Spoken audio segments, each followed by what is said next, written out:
Hi, everybody. Good afternoon. Steve, you're such a ladies' man. He knows. That's great. Okay, it's good to see everybody. Welcome back. I have a couple things at the top. I know it's been a while since we've done this, so please bear with me.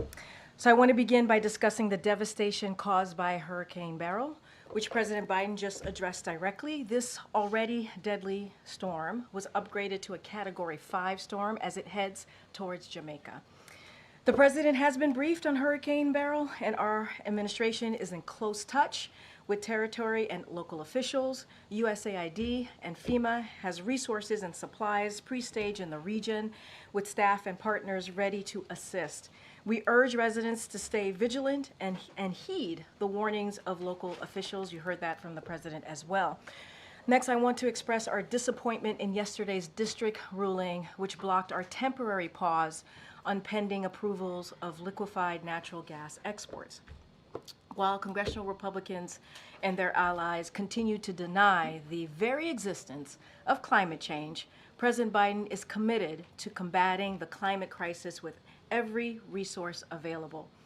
That is why we will continue taking action to transition to a clean energy future and reduce emissions, creating good, paying clean energy jobs, and bolster resilience to the impacts of extreme weather.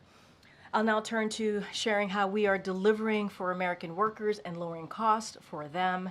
Yesterday, the Biden-Harris administration began expanding overtime protections to millions of American workers. The Department of Labor's overtime rule extended overtime protections to 1 million workers making less than $43,888 a year.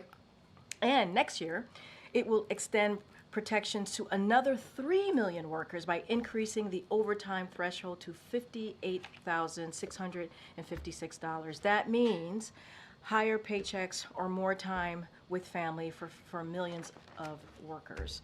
While elected Republicans side with big corporations and special interests to try to deny workers these protections, President Biden is fighting for families. As a record Americans travel for the 4th of July, President Biden is taking action to lower gas prices. Today, we announced the sale of 1 million barrels of gasoline, which will lower gas prices, particularly in Northeast states such as Maine, New Hampshire, New York, New Jersey, and Pennsylvania. While President Biden has unleashed record energy production, including affordable clean energy, congressional Republicans are siding with big oil to give out tax cuts while keeping prices high for families. Now this week, the president and his administration is marking the 60th anniversary of President Johnson signing the Civil Rights Act of 1964.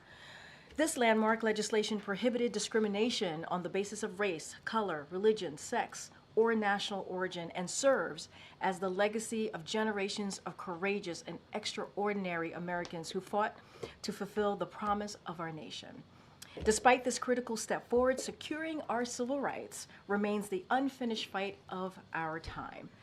That's why President Biden is fighting actively to protect the civil rights of every American. He signed a landmark executive order to protect voting rights and continues to urge Congress to pass the John R. Lewis Voting Rights Advancement Act and Freedom to Vote Act.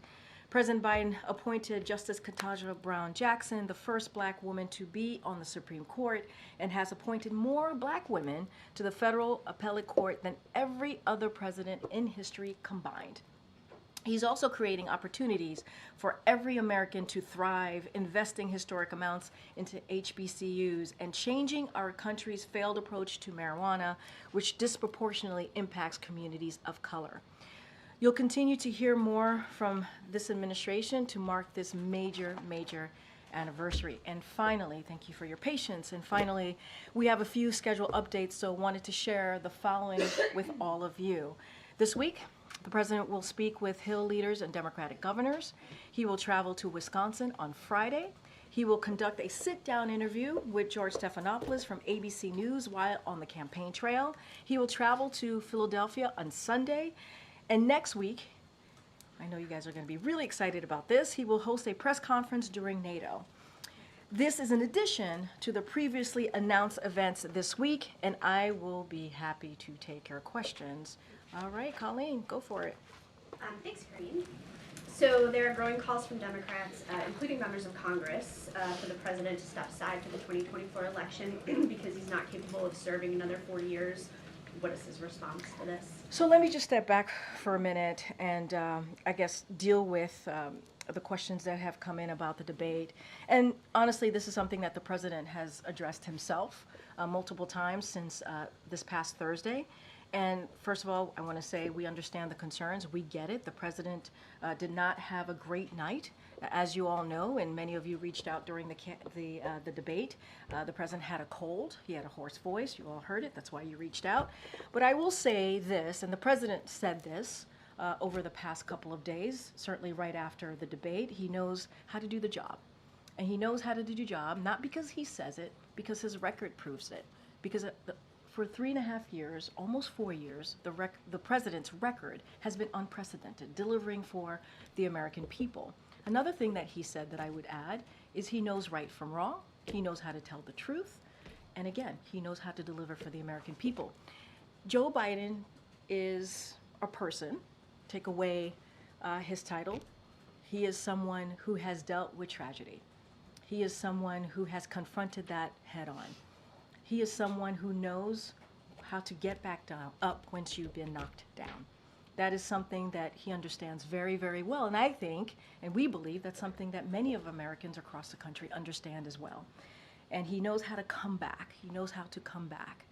And so the president's going to continue to focus on what he's been doing the past 3.5 years. He's going to continue to focus on the American people. And, you know, to your question, just to add a little bit more to your question, look, you heard from Speaker Pelosi, you heard from Representative Clyburn, and let me just paraphrase a little bit of what they said. Speaker Pelosi, who's very close to the president, said it is not about performance in terms of a debate, it's about performance in a presidency. And this is a president, you've heard me say this, we've talked about this, he's been able to give us an economic recovery, the strongest economic recovery in modern history. Let's not forget, during the midterms of 2022, many people, many of you all, some of you in this room, said that it was going to be a red wave, and that didn't happen. He defeated Big Pharma. We have seen historic low in crime, in more than down to 50-year low. And then you had Representative Clyburn, who said the president has done a great job leading for the last 3.5 years. The best predictor of future behavior is past performance. This is from Clyburn. And when you look at the record of President Biden versus former President Trump, you see President Biden, who has delivered the strongest recovery in modern history, versus the previous administration, whose plans hurts the middle class. And President Biden, who is committed to protecting our fundamental freedoms, versus the former president, the previous administration, doing everything that they could, and they did, to overturn Roe v. Wade, and they are responsible for that. And that's coming from two people who are not just leaders in Congress, but also close to the president. I think part of the problem that Democrats are articulating is that it wasn't just that he had a cold, but rather he had, answers. He was trailing off. He didn't answer some questions in a sort of fulsome way. And speaking of Nancy Pelosi, one of the things that she recently said was that it was a legitimate question whether his performance was an episode or a condition. So I guess I wondered if there's been any consideration given to releasing a more robust set of medical records or something to show his mental acuity. So I will say this, look, and again, I get the question. It is a fair question to ask. We are not taking that away, and that's why the president certainly has spoken to this. As it relates to his medical records, we have been transparent. We have released thorough reports from his medical team every year since he's been in office. That is something that we have been pretty consistent about. As it relates to, something like a cognitive test, to the question that you're asking me about what the speaker, former speaker said. Obviously, she can speak for herself. His team, who has said, the medical team said it is not warranted in this case. We have put forward a thorough, transparent annual report on his health. So they have said that is not warranted. It is not necessary. Again, we understand. We understand. We're not taking away from what you all saw or what the American people saw. We understand. It was a bad night. It is not uncommon for incumbents to have a bad night on their first debate. And we are going to continue to do the work that we have been doing on behalf of the American people. I think the president's record certainly speaks for itself. Okay, Risha. Thank you, Karine. You just reminded us that President Biden had a cold on Thursday. What medications was he taking in the days or hours leading up to the debate? And I know that question has come in a couple of times to us. He was not taking any cold medication. Was he taking any medication that would have interfered with his He performance? was not taking any cold medication. That is what I can speak to. I've asked his doctor, and that's what he stated to us. After the debate, did the president get examined by a doctor, or did he get a neurological scan? A neurological scan? Look, what I can say is that, just to take a step back, it was a bad night. We understand that it was a bad night. And the president has spoken to this. And he understands that. And so I cannot speak to anything beyond what I just shared. The president has regular annual physicals that we release in a thorough report. We're going to continue to do that. I don't have anything else beyond that. So was the last time he was seen by a doctor then in February? I just don't have anything beyond that, beyond the question of a neurological exam. Okay, well, you continue to say it was just a bad night, but is there an explanation then for why it was so bad? If it's not his stamina, if he prepared, as you guys say, for so long, if it's not a problem with his mental fitness, what happened that night? What did we see? I will also add that the president also spoke to this as well. He said, I'm not as smooth as I used to be. I don't debate as well as I used to. I don't walk as easily as I used to. But one thing that he knows is how to deliver for the American people. He understands that. He understands that he's not a young man, obviously. He said this. But his focus is going to continue to deliver for the American people on the issues that they care about: the economy, expanding health care, fighting for Medicaid, Medicare, Social Security, making sure that we continue to be leaders on the world stage, which is something that this president has been able to do, and turn around the mess that this last administration created, as certainly on not just domestically but on the world stage. Okay.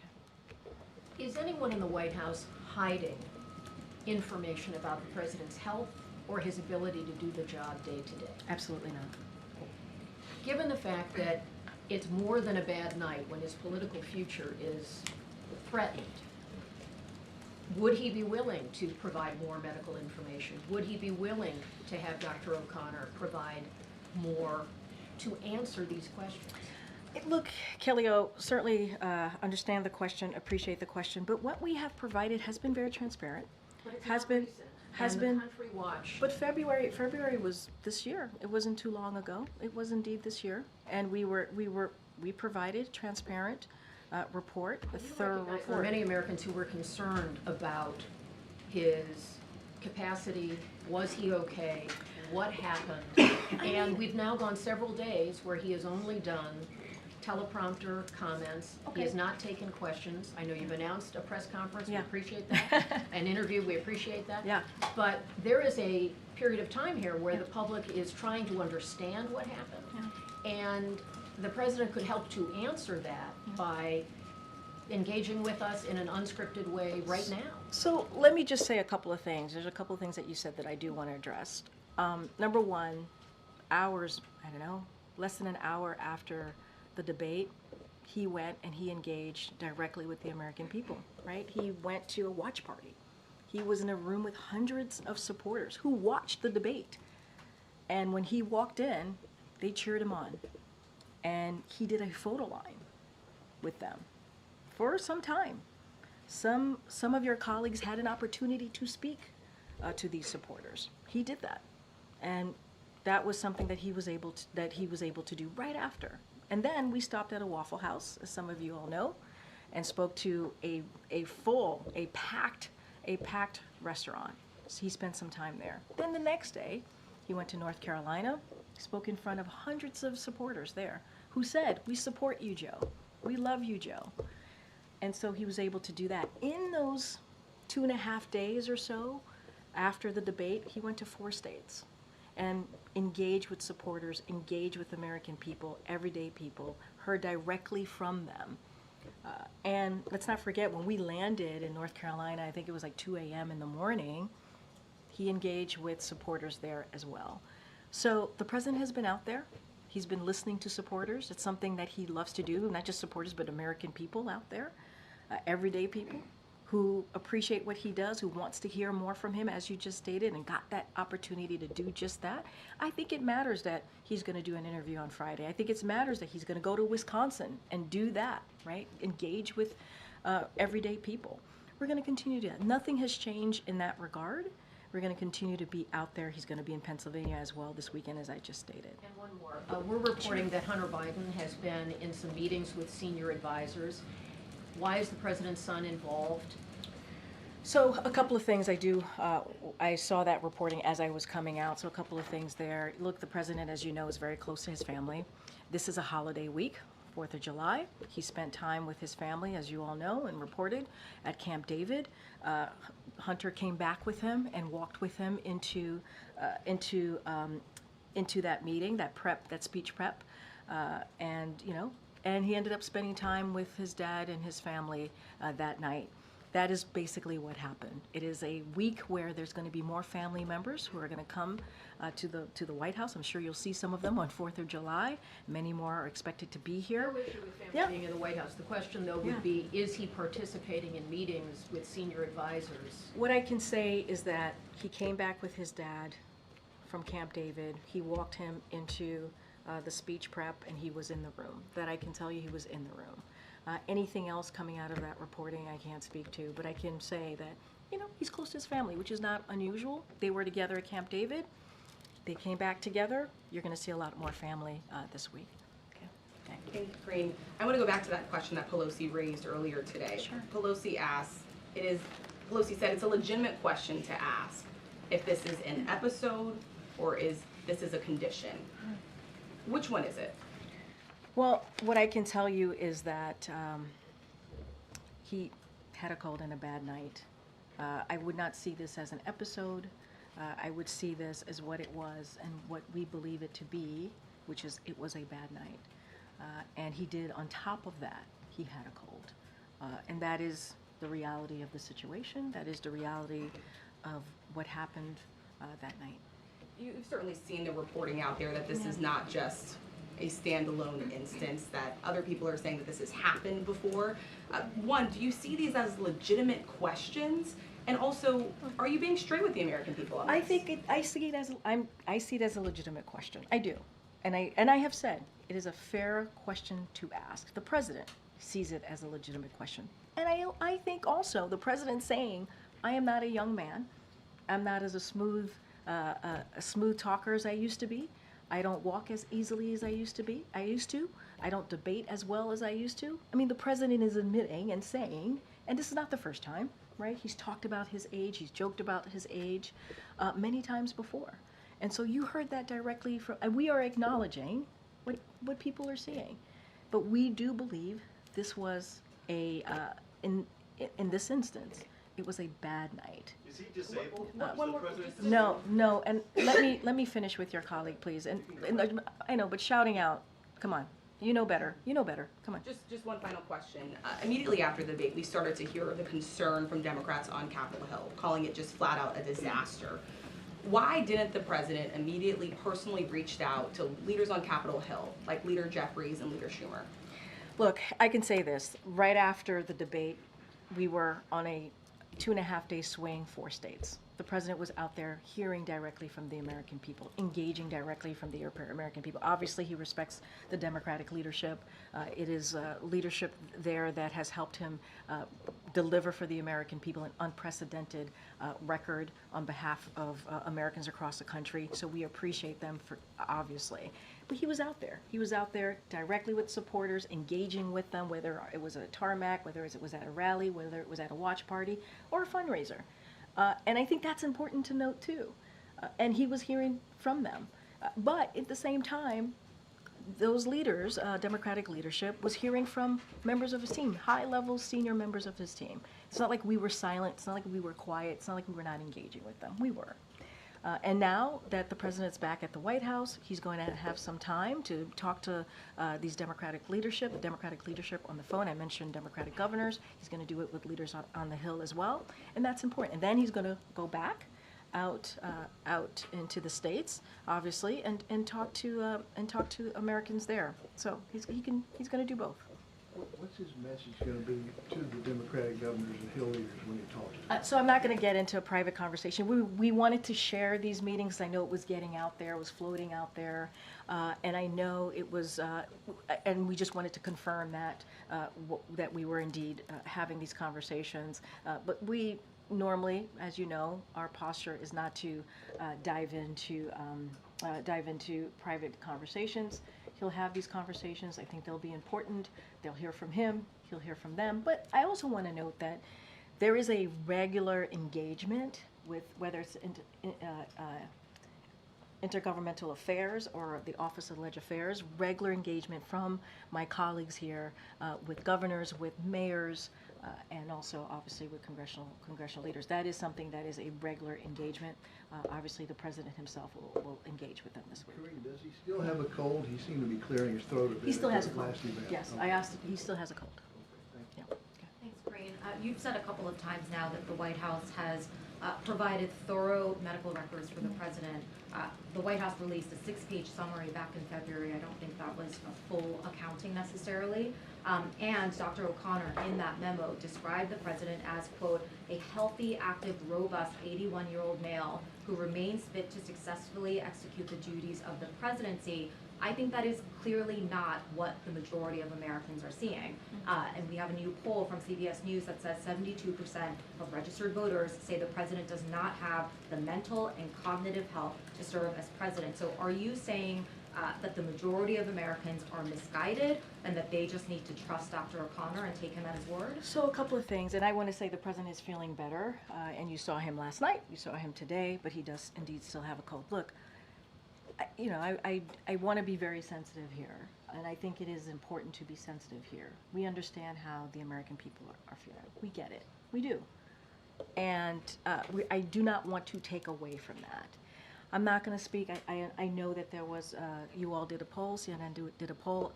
I'm not going to speak to every poll. I'm just not going to do that. And also, I'm constraints in doing that as we're heading into an election in November, as you know. What I will say is majority of Americans also support the work that the president has doing in a sense of his agenda and what he stands for, what he's been fighting for, whether it's reproductive rights, whether it's an economy that works for all. And that is something that the president is going to continue to do. And this is why we have said, and I have said this multiple times from here, is that's why the president acknowledges. We get it. We get what Americans are feeling. That's why he's acknowledging. He's not a young man. That's why he's acknowledging. He's a little slower than he used to be in walking and not as smooth as speaking. We get that. But we also want to make sure that we point to the successes that he's had, his record, and we want to continue to build on his unprecedented record. And I'm not going to discount what the American people see or feel. What I can say is what we know from our side of things. We could speak to his record, and we could speak to what the president has been able to acknowledge. And I think that's important too. And that's basically acknowledging what Americans are seeing and feeling. If you get it, why not release more about his medical, his physical and mental health? Why not? What we have released has been very comprehensive. It has been. It has been transparent. And if you compare it, right, it has. We have put that out there. And, you know, and we'll continue to do so, put that information out there. You know, and MJ, I want to be very clear. I get the question that you're asking me, but this is also a president who has had a historic administration. He has, in delivering on legislation, key policies. That is because with age comes wisdom and comes experience. And I think that matters as well. Did Dr. O'Connor watch the debate? I believe Dr. O'Connor traveled with us to the debate, so. Did he have any concerns after seeing the No, president's not at debate all. performance? Not I at have all. one more question after Sure. Karine. Sure. The campaign's theory of the case with the president staying in the race has been that the president has a better shot of defeating Donald Trump than any other Democrat. We have a new CNN poll that shows the vice president actually has a slightly stronger showing against Donald Trump than the president.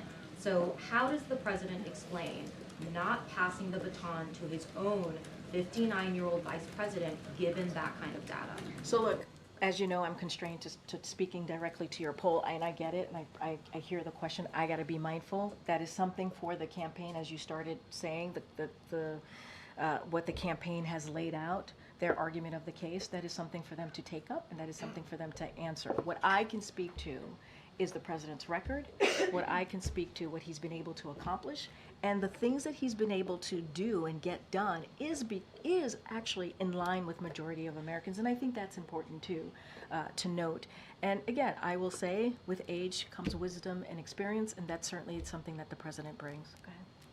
Karine, we've seen some real anger expressed by donors and Democratic officials, sort of how you guys have handled the president, shielding him away from impromptu settings and denying, excuse me, until last week that there had really been any age-related slippage. So I'm wondering if you guys have had a moment to reflect on that strategy, any regret over it, and if, you know, what you would say to folks who think it's arrogant for there not to be either changes towards that strategy or with some of the personnel that are around the president. And you're talking about the strategy specifically about who's around the president? Is that what Well, you're? I think it's two parts, Yeah. right? One is a kind of small, concentrated group of aides that have been with the president for a very long time, and the other is sort of systematic decisions to shield the president from the impromptu moments that we've seen in previous administrations, whether it's press conferences or interviews or, you know, just being out in public more frequently. I mean, look, a couple things there too.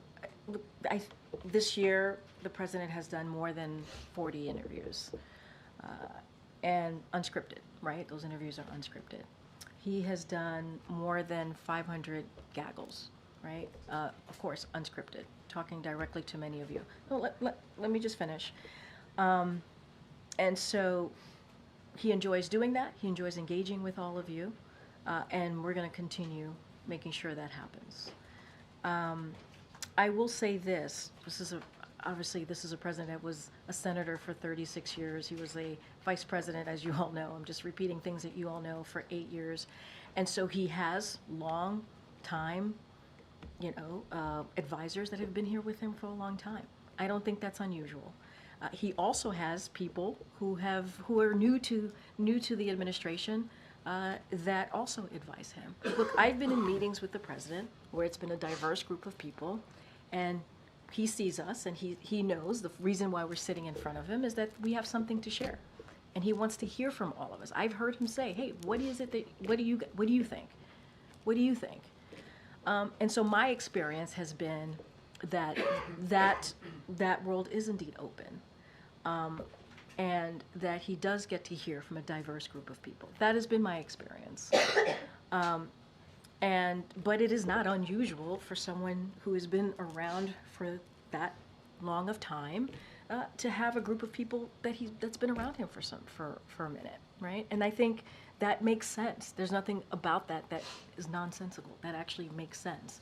And we're going to continue to get him out in front of all of you to take your questions at a steady drumbeat. Nato and I have Yeah. two questions. One's just a logistical one, which is you mentioned the press conference. Yeah. Is that going to be kind of the real big boy press conference that we're used to? Did you say or big boy press conference? Yeah, like one of these 2 and 2s that might be a little more limited. So I believe, and I know you guys are holding me to it, I believe it's a solo press conference. We'll certainly have more to share with all of you as we get closer to next week. More thematically, We support Is the this- big boy. I'm about to say, big boy Justin Yeah, over here yeah. is asking some big boy questions. Okay.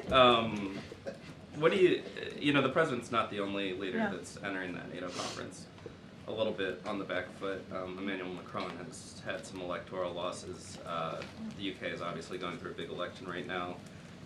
With all these leaders kind of coming in to DC a little bit diminished, how is that changing how you're looking at the summit and what is possible to No, accomplish with it? look, it's a good question. I think one thing, as I talk about the president's record and what he's been able to do, right? He's been able to strengthen our worldview, the way that people see us across the globe, other leaders, our partners and allies, because of that experience. Again, with experience brings, with age brings experience and wisdom. And I think because of that, the president has been able to build a coalition. If you think about Ukraine and the aggression from Russia and what Russia has done to Ukraine as Ukraine continues to fight that aggression, to fight for their freedom and democracy, the president was able to bring 50 plus countries to support Ukraine, to support their fight. And so, look, I will say that the president is looking forward certainly to hosting the leaders of our 31 NATO allies. As you know, two additional countries have joined NATO, and that's because, again, of the president's leadership. And next week in Washington, D.C., as you know, the historic summit is to mark the 75th anniversary of NATO's founding. So for 75 years, NATO has kept us and the world safer. And under the president's leadership, this president's leadership, our alliance is stronger, it's larger, it's more united than ever. And so I think what you're going to see is that displayed next week right here in Washington, D.C. And I think I think you all would agree that the president played a very, very, very big role in where NATO is today. Okay, Jackie. Thank you, Karine. The administration strongly criticized the media for clips showing the president appearing to be confused, freezing at times, and you called it cheap fakes, misinformation, disinformation. In one case, even implied that it was the product of artificial intelligence, calling it Deepfakes. Do you have any regret over using that language? Not at all. Not at all. And let me be clear, it was a certain part of the media.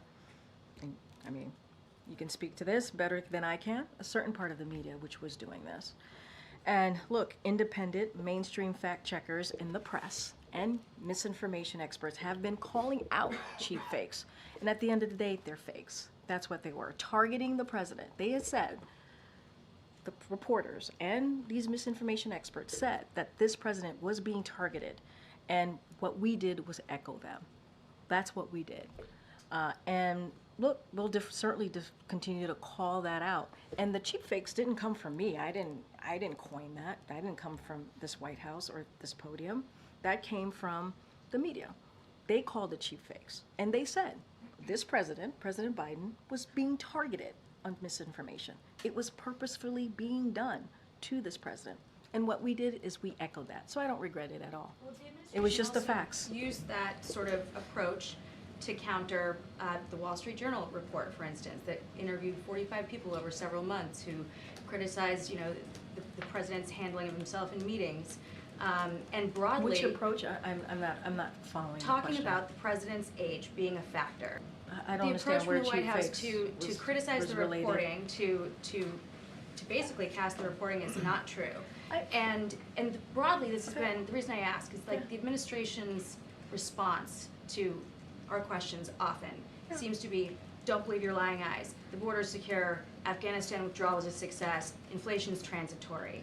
So is that going to change? I mean, Jackie, you just laid out a bunch of things, so just give me a second here. First of all, I think this is a give and take, right? Even in this briefing room, we go back and forth. I go back and forth with you, with your colleagues, with everyone here. And I think we have a right to say if something we don't think is true or something we think we want to push back on. That is a right for us to do, just like you have a right to push me and say, actually, our sources or our reporting say this. I think it's a give and take. This is what makes what we do in this room almost every day. This is an exercise of democracy. This is an exercise of freedom of the press. That's what we're doing here. And I think if there's some reporting that we don't believe to be true, I think it's okay if we go back and forth and say, actually, we don't think that reporting is true, right? And so I don't see anything wrong with that. That is what this is. That is what this is. This is what we actually do on a daily basis. This is how we lead the world, on making sure that journalism exists and you all have the right to do your jobs. But, you know, we also have our right as the press office here in the administration, if we don't believe something is true or we want to share our side of things, that we do so.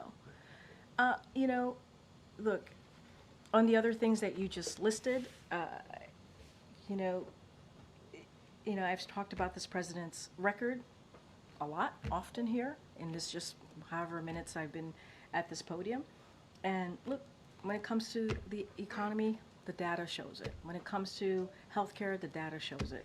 Afghanistan, obviously, it is an important conversation to have, and that is something that the president wanted to do and end a war, and a forever war. He wanted to make sure that we stop putting our young women and men in harm's way. And that is a difficult decision to make. It is not an easy decision to make. But he's the president and commander-in-chief, and he wanted to make sure that we got our armed troops out of harm's way. And so I honor and respect our back and forth, and it is always an honor and privilege for me to do this job, and I will continue to do that. Go ahead. Thank you, Karine. No, Michael. Okay. Oh, Mike, go ahead, Michael. okay. I'll get you. I have two big boy questions. Medium, I don't know, whatever. First, does the president intend to spend most of his days in July on vacation in Rehoboth and Wilmington? We certainly will have more to share on what his schedule is going to look like for the rest of the month. I don't have anything to share at this time. I can assure you the president will be out and about talking directly to the American people. I just laid out the next couple of days. I don't have anything to share beyond beyond NATO, right? As you know, there's going to be the NATO summit next week, so I don't have anything to share beyond that. But the president will be out there talking directly to the American people. I have to be mindful. Obviously, we're in campaign season. The campaign could speak more to what his schedule is going to look like specifically. Okay. And then the second question, we just posted a story, which probably I'm not sure you've seen because we just posted it in the middle of the briefing, but in which many people that we've talked to describe an accelerating series of episodes, moments when, over the course of the last several weeks, the president appeared confused or listless or would lose the thread of a conversation in private meetings at the G7, in Normandy, at the White House. Not all the time, not saying that that's the way he is all the time and that there's clearly moments people say that he's forceful and with it and all of that. But these people suggest that that what happened, what Americans saw at the debate, has a precursor.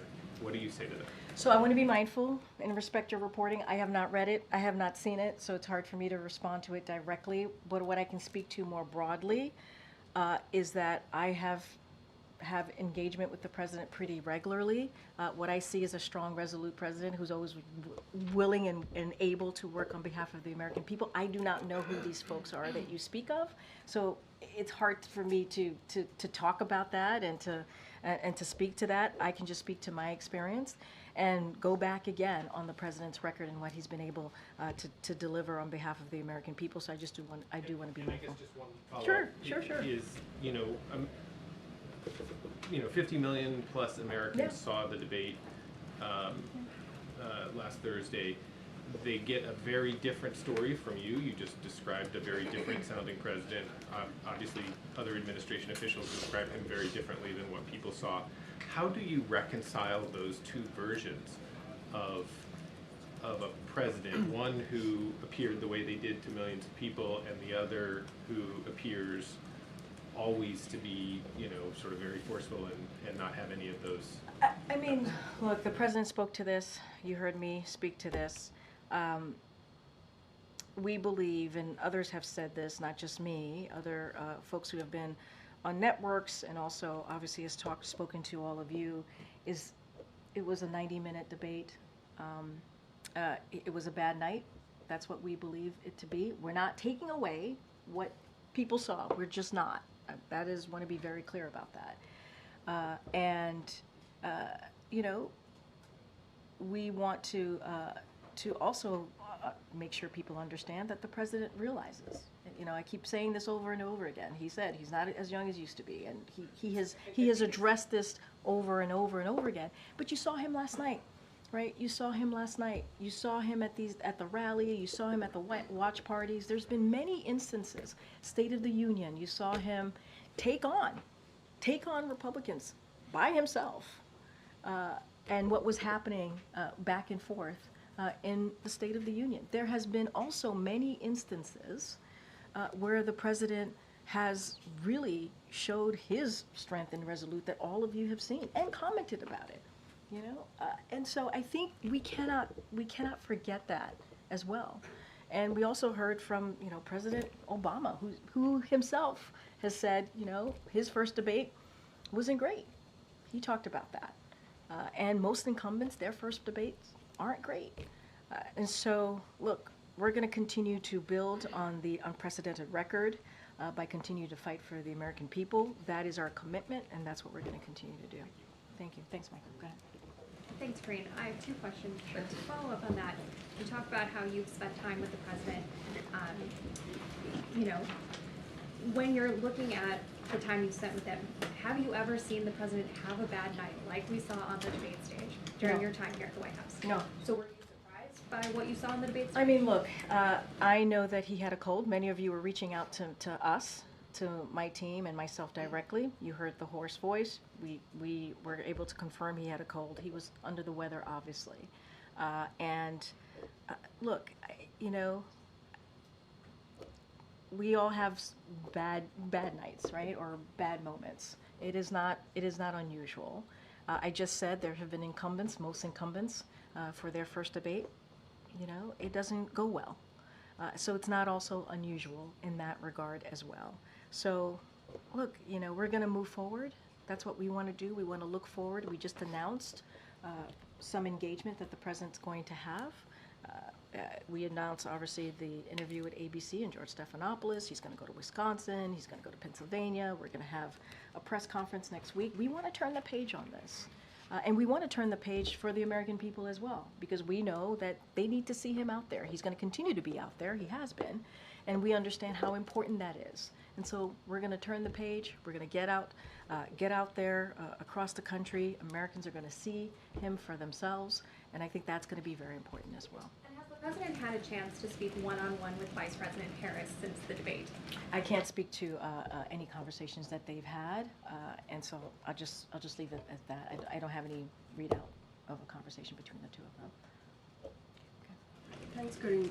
So I've spoken to a lot of donors since the debate, and you know, they want to know what exactly happened that night.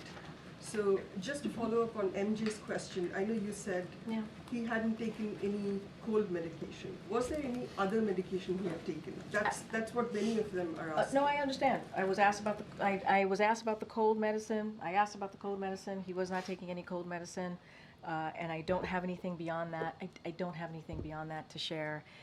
And look, I've answered this question multiple times at this point. I don't have anything else to add beyond what I have shared with your colleagues here in the room. We really, truly want to turn the page on this. We really want to be able to get out there and, you know, speak directly to the American people, you know, speak directly to you all, the president will.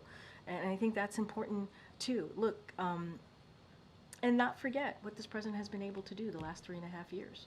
How he's been able to deliver. And there is a stark contrast in what this president has done and what Republicans in Congress are doing, right? He's trying to protect our rights as president. He's trying to protect our freedoms. He's trying to protect really important programs that matter to the American people. He wants to protect women's rights, Roe v. Wade. He wants to continue to build an economy that works for all. That's what we're going to focus on. And that's what Americans are going to hear, continue to hear from this president. anything else, I think I've litigated this a lot already in this briefing room. I just don't have anything else to add. Yeah, Andrew. Thank you, Karine. Two questions. Sure. You have repeatedly referred to the president's outing after the debate at the watch party, his remarks the next day in North Carolina, his appearances at fundraisers, his appearances this morning at the DC Emergency Operations Center. All of those appearances were scripted events where he spoke Not all. from a most spoke from I a know, teleprompter. but you said all, but not all. Okay, well, Let's just if you're be- let's correcting me, be- they're most. They're scripted, spoken from a teleprompter. How are Americans supposed to get the sense that the president is fully engaged and capable and thinking off the cuff when he's reading from prepared remarks so often? And why can't he just come down here? The briefing room's 30 seconds away. Why can't he come down here and assure us and the American people that he's okay? And I have a follow-up. Okay. First of all, it wasn't all. It was, you know, when he was speaking in front of the audience, but it wasn't all. When you think about the tarmac, when you think about engaging at the Waffle House, when you think about engaging at the watch party and doing a very long rope line, and when he was at the tarmac, it was in the middle of the night, literally 2 o'clock at night. We all wanted to go to bed, but the president was certainly very focused and zeroed in on the American people who were out there, cheering him on and wanting to see him and take selfies and get a hug from this president. That's what you saw. And I don't know if you missed this, but I also shared that he has done more than 40 interviews this year alone, and we're going to continue that. He's going to do an interview with ABC, George Stephanopoulos, this week. Those were unscripted. He's done more than 500 gaggles. Those are unscripted, and we want to continue to do that. We do. We want to continue to do that. There's going to be a press conference next week, a NATO big boy press conference, as Justin has reminded us, next week. And so that's going to be important as well. And I have a follow-up. And Sure. One of my colleagues behind me shouted a similar question to what I'm going to be asking you, but I think I don't remember the question. given what happened on Thursday, given the reporting in the New York Times and other outlets about the president's more frequent lapses, losing his train of thought, all of us saw what happened on Thursday where he simply could not form coherent answers to many or some, if you will, of the questions, and appeared to lapse into nonsensical answers at the end. We beat Medicare, for instance. I'm going to ask something delicate, and you may not like it. The president may not like to hear it if he's watching, but I think the American people need to get a yes or no answer on this. Does President Biden, at 81 years old, have Alzheimer's, any form of dementia, or degenerative illness that would cause these sorts of lapses? And it's a yes or no question. And if you don't know, why don't you, as one of his senior staff members, know the I yes have or an no answer for you. Are you ready for it? Yes. It's a no. And I hope you're asking the other guy the same exact question. Okay. Go ahead. The statement that Congressman Dong had put out.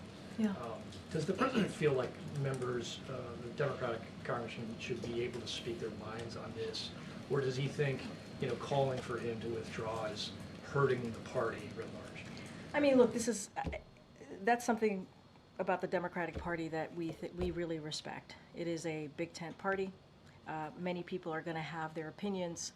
We are going to have our disagreements, and that is what is important. And we really respect other people's opinions and thoughts. I think that's what makes, this party different, right, than the other side. Certainly, we see that with how it's playing out in Congress, or how it tends to play out in Congress. So the congressman is going to have his opinion. He's going to have his thoughts. That's for him to speak to.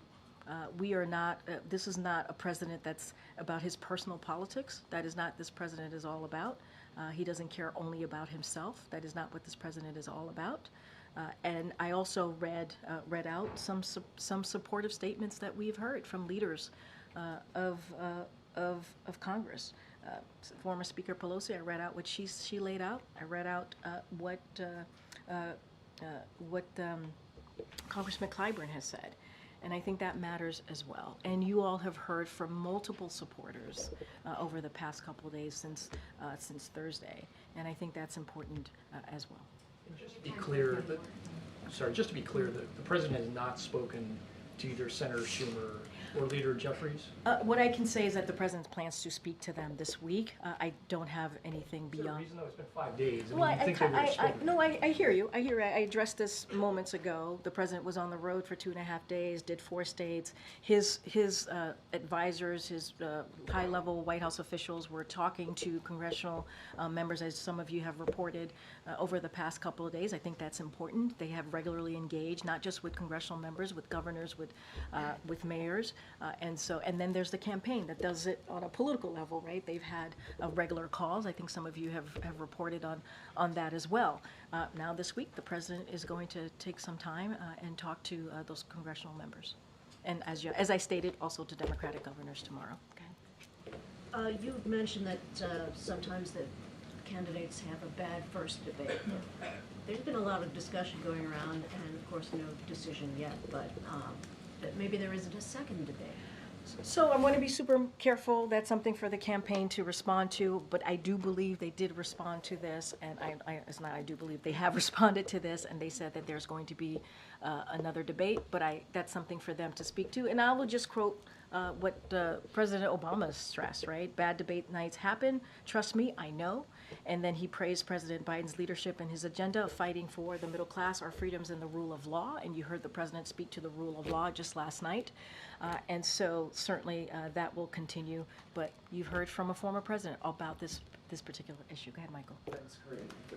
Obama was 51 during that I kind of knew you would say that. debate. I knew you would say that. But he's not the only one. He's not. It has happened in the past. First debates for incumbents, and sometimes it's not their best. I know you've said a couple times that you want to turn the page. Yeah. The issue, I think, the core issue here is that you can't turn the page on age. Yeah. Aging decline is a one-way street. Well, So right. at the end of the day, Right. if these are the questions you're getting now, what are the questions you're going to be getting in 2 years or 3 years? I have thoughts about 2 Well- years, 3 years from now. But look, How can you or anyone say that you have confidence that he can be in this job at that time? Look, here's what I would say to that. We are not turning the page on age. That's not what we're doing. We understand. We get that, right? The president said, I am not a young man. He said that. We get that. We understand how the American people feel. What we want to continue to do is deliver for the American people. That's what we want to see. That's what the president wants to do.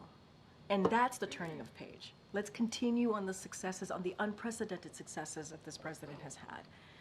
And on issues that majority of Americans care about, healthcare, economy, those are things that they care about. Democracy, freedom, fighting for the rights for women to make decisions on their bodies. That's what the president wants to continue to that's the turning of the page. But we get it.